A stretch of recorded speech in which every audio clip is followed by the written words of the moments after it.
Hey, what's up, guys? Test, test, test. What's up, world? So, I want to talk this week about a book I just got done reading called The Icarus Deception by Seth Godin. Quite the book to read when you're doing your 9-to-5 landscaping job, that's for sure. Pretty much talks about the legend of Icarus, the Greek mythological story of a kid and his father builds him this wingsuit pretty much to escape the prison that they're in, but warns him not to fly too high to the sun because the wings are made with wax and feathers, and if he flies too close to the sun, then the wax melts and he plummets to his doom. So the way the story goes is Icarus leaves the prison and flies too close to the sun, and the wax melts and he plummets to his inevitable death. But one thing that the story does not touch on is that he also warned his son to not fly too low as well, because flying too low is just as dangerous.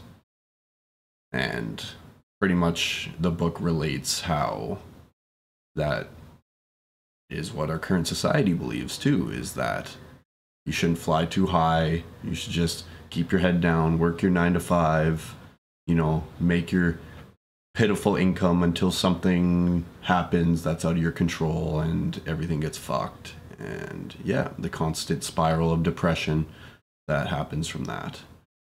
And pretty much the main point of the book is you probably shouldn't shoot too low either, because a lot of people shoot way too low.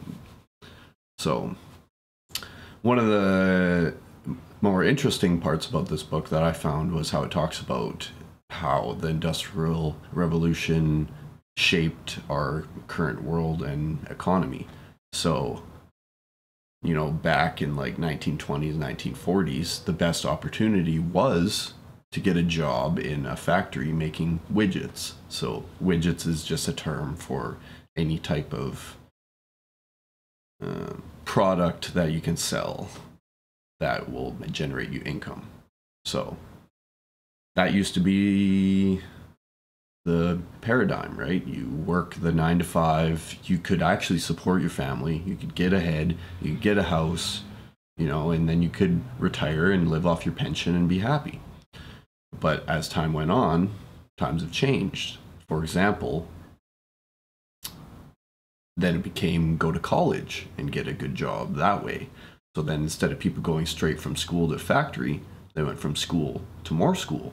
And that was good for a bit too, because, it was like the intelligent people surrounded by intelligent people trying to get ahead. And then that eventually it turned into more of the colleges that we see today, where it's just like, it's a mass, they just want to push you through as quick as they can and get your money and get you the fuck out so they can get the more people in. It's not about, actually teaching or teaching people how to get ahead. It's about money. It's about mass production. And, with the Industrial Revolution, mass production became pretty much everyone's thing. They all want the bottom dollar, doesn't care about if you're actually changing lives or anything like that. And I know that sounds kind of dumb to some people, but what's the point of life if you're not interacting with those around you and helping everyone to be the best version of themselves, kind of just pessimistic and a waste of time.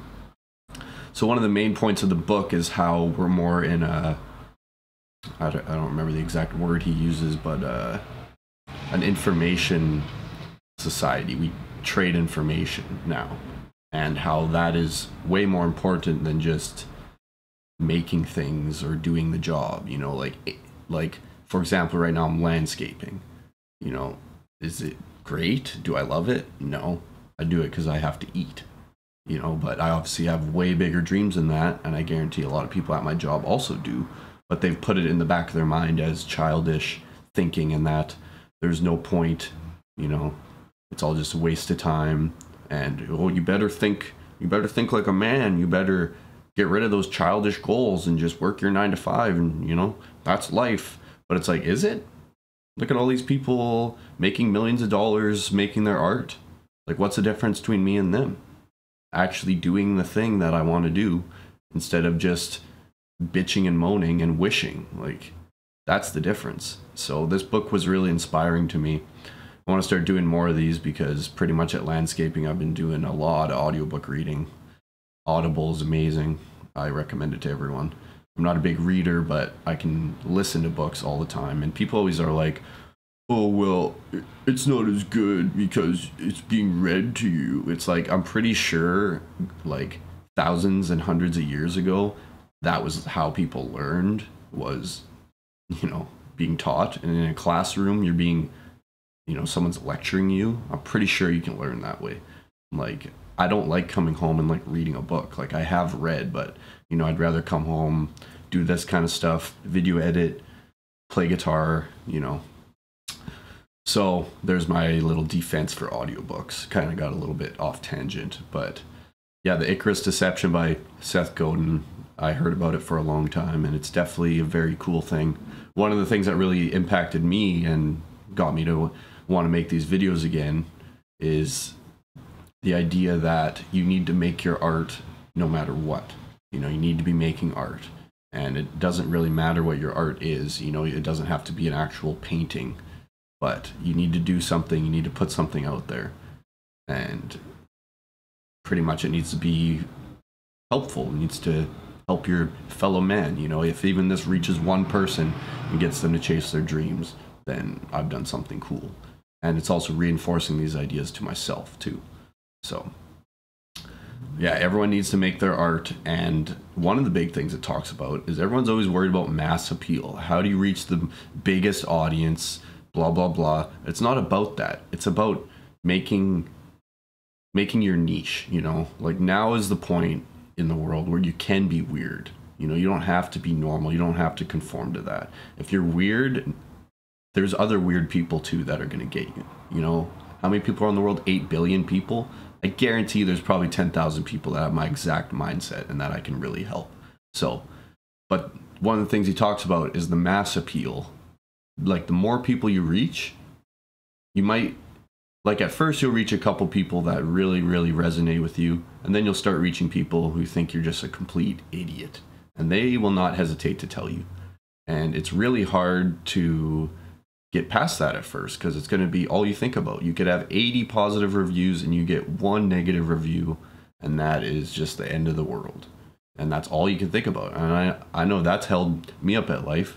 Like, we just got done releasing our first album for Assimilation, and it was awesome. We got a lot of good reviews, but there's a lot of fucking haters too. And like, one guy gave us a low review because we included the first album on it, and he said it's too long.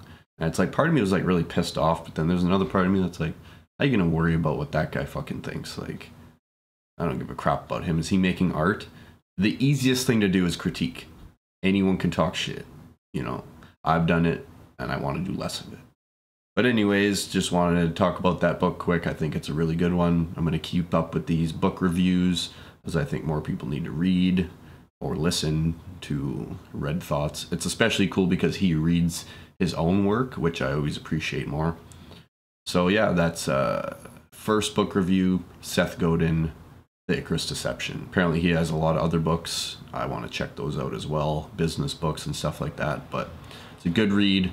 Just yeah, it's pretty brutal to read at a 9-to-5 job. It really lights a fire under your ass. So anyways, Jesse Jardine, Thrash Lifting. Get lifted. Blah.